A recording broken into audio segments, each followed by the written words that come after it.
Welcome back to the Viezu workshop. Today we've got a BMW X6 in for a map and dyno. She's all strapped down now. We're just going to do the first run, see what the power is, and go from there.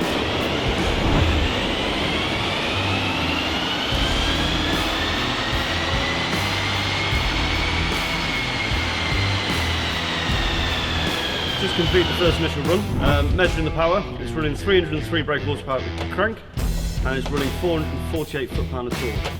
What we'll do now is we'll load the custom map on, we've already made, and then run her again, see how she gets on.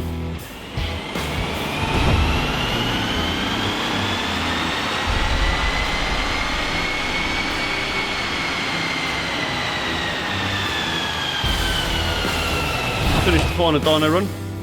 The map's on, the car's running well.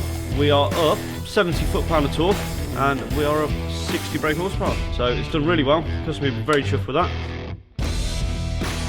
If you've got any questions or queries about your own car and enhancing the performance, give us a call on 01789 774444 or email us at info@viezu.com.